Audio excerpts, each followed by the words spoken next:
Hi, good morning. I'm Aurora Policaro Giannace from the Policaro Foundation, and today I have the privilege of sitting with Brianna Buckle. She is an ambassador for SickKids. Hi, Brianna. Hi. Welcome. Thank you for having me. You're welcome. So if you just want to give us a little bit of a background of what inspired you to become an ambassador for SickKids. For sure. So I'm actually a former SickKids patient. When I was born blue, and so I was immediately rushed to SickKids where they found I had one of the rarest congenital heart defects worldwide. It's called Truncus arteriosus with ventricular septal defect, and on a global basis, it's seen less than 4 times a year. My parents spent the first several months of my life in the SickKids neonatal intensive care unit at the hospital, and I was treated at the hospital for about 18 years. I've had 5 heart surgeries there, but because of SickKids and donors like you, I've been surgery-free for about 13 years. When I was about 4 years old, I was invited to speak to a group of donors that had gathered to raise funds for rare diseases like mine, diseases that weren't being worked on anywhere else besides SickKids and a few other exclusive locations. And in sharing my story there, I think it really inspired my passion for healthcare and advocacy, and really helped me to take ownership over my own story. And working at the foundation has been a really beautiful extension of that. What are some of your primary responsibilities as an ambassador? Well, as impact ambassadors for the foundation, really what we're trying to achieve is education and inspiring people about SickKids. SickKids is one of the leading children's hospitals in Canada, and I think personally worldwide. As an activation team, what we're really responsible for is traveling to donors in the SickKids community at large to really kind of share what's going on behind SickKids doors, the innovation and the research there. SickKids is a leader in children's health, and so my job as an impact ambassador is to share my story, but also kind of share some of the unique programs that SickKids has. How do you engage within the community and raise awareness about the work being done at SickKids? Yeah, so it's not a one-person job. I have we are a team of 5 highly trained impact ambassadors. Some of us have personal connections with the hospital, and some of us are just lucky enough to know people who have been touched by SickKids. I think really what we aim to do as impact ambassadors is we're each responsible for our own fundraising territory. And so within that, we'll be invited to, partners' offices or retail locations to thank kind of the people who are the boots on the ground and driving campaigns. But oftentimes too, we're invited to community events, and families like yours who have been inspired by SickKids and been touched by SickKids and already kind of know what's going on. And so for those people, what we really like to do is bring what we call activations. And these are little games that kind of help to teach people about SickKids and about the work that goes on there. My personal favorite is our Bravery Bead activation.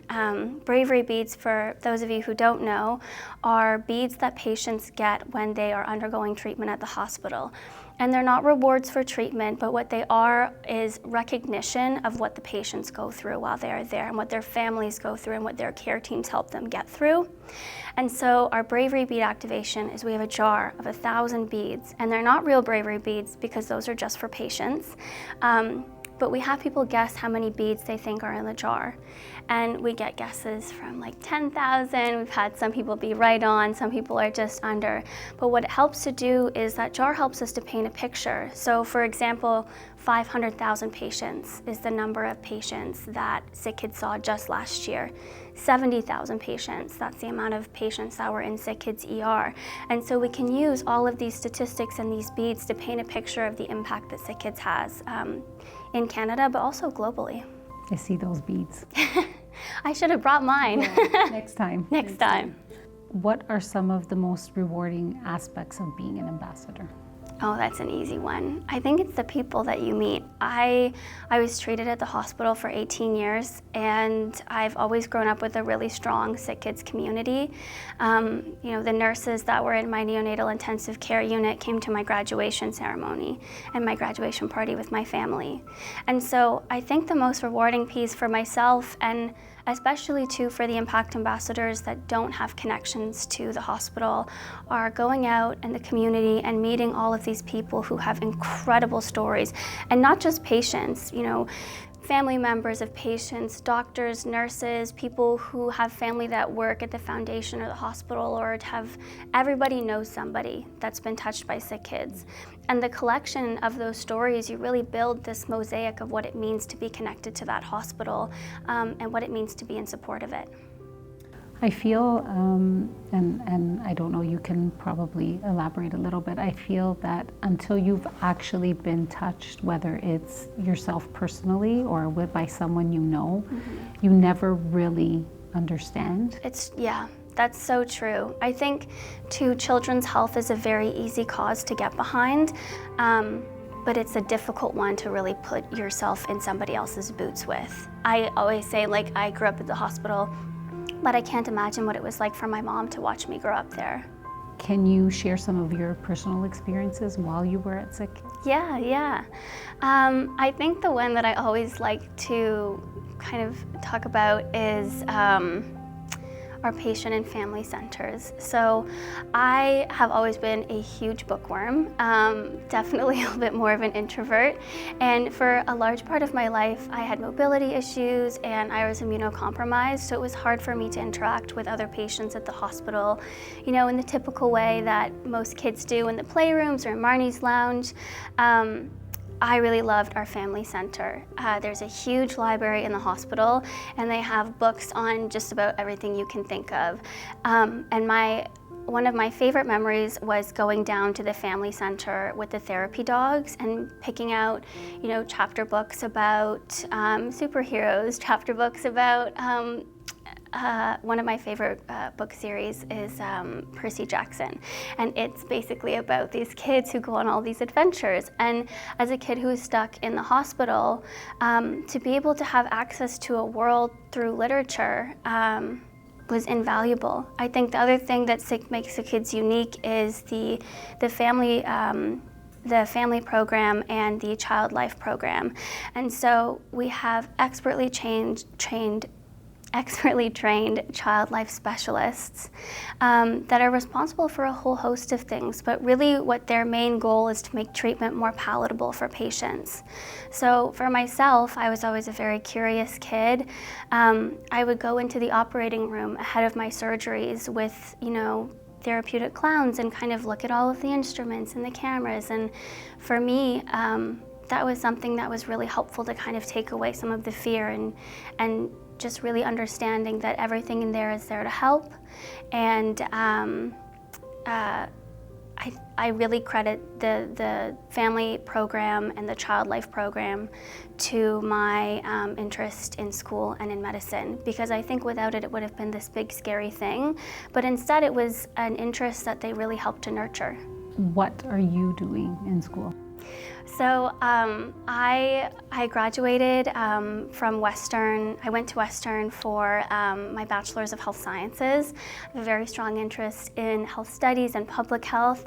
And actually yesterday I found out I was accepted into their Master's of Health Sciences program, and I'm going to be studying health equity and sustainability. That's so good. Yeah. Congratulations. Thank you. You must be so excited. I'm so excited. I was very lucky that my pediatric cardiologist, his name is Dr. Mazewe, I think he understood very early on that I had a very strong interest in medicine and health, and he really took it upon himself to mentor me, not just in terms of getting clinical hours and opportunities to do research and whatnot, but also really mentoring what his philosophy of care is. And it's not just the patient, it's not just the family, it's everything that kind of affects patients throughout the continuum of care. So whether it's, getting to sick kids for treatment, housing for children that need to be there for an extended period of time, families that need to take time off, right? These are all things that affect a family's ability to be together and to be happy and to be healthy. And so I think SickKids is one of those hospitals where they've kind of created a culture that prioritizes these things. So for example, I know there are certain partners of SickKids that are in the hospitality business that provide housing for families. The Family Center has a computer lab for parents who are working remotely. The Wave Play Park is a special place that's carved out of the hospital for siblings of patients who, if I come from a big Italian family, and I have 5 siblings, including myself, and so when I was in treatment, my siblings needed a place to go and play and be kids, and so the Wave Play Park was kind of their spot. My sister would throw little beads at me from inside because I couldn't get in. But it's things like that too that are unique to the hospital. And you are where in the line of the siblings? I'm the second oldest. The second oldest. Mm-hmm. Can you share any memorable collaborations or maybe a partnership that you've enhanced with your work at SickKids? Absolutely. So last week at Canada's Wonderland, we had the first ever SickKids Day. They opened the park early for families and kids to kind of come and play and just be families, And for context, I am a huge roller coaster girl. I love roller coasters. I was a huge daredevil as a kid, as much as I could be. Yeah, that's my mom's reaction too. She's like, Brianna, you've had 5 heart surgeries. Please don't go denting yourself. So the last heart surgery that I had, prior to this, I wasn't able to go on the big rides. It was just a physical limitation. The last heart surgery I had, SickKids implanted a donor valve in my heart where I didn't have one before. And I was one of the first patients to have my heart healed with a donor valve. And the impact of that was incredible.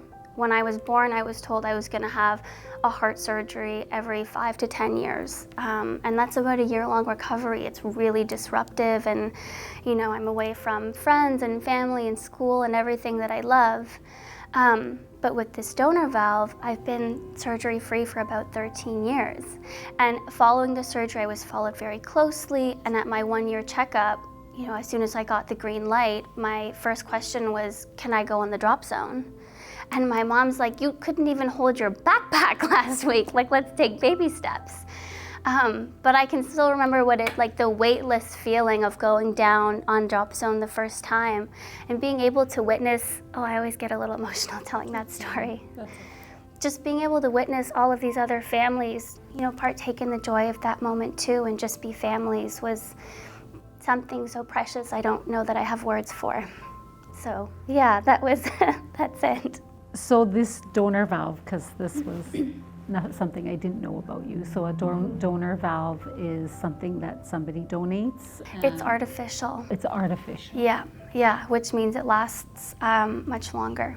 And it's easier to implant is what we were told. And actually, normally when they implant them, they do the whole open heart surgery where they go in and but they did this one through an angioplasty, which is an insertion through an artery in the groin.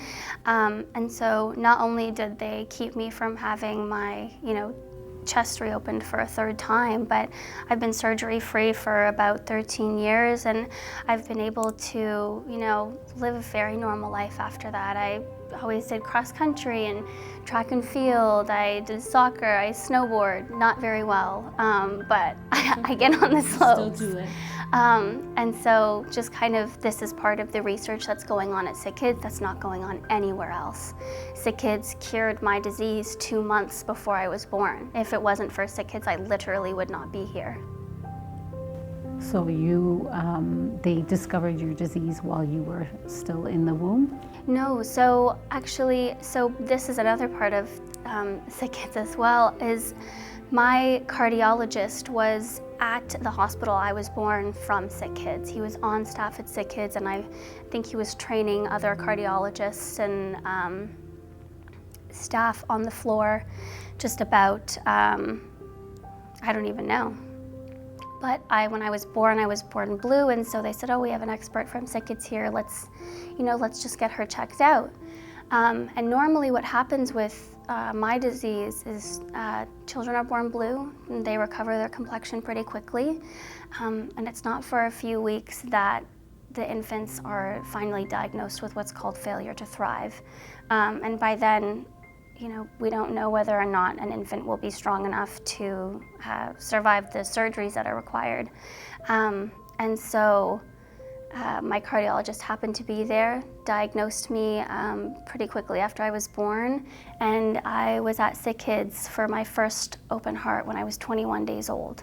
How has your role as an ambassador influenced your perspective on healthcare and advocacy for children?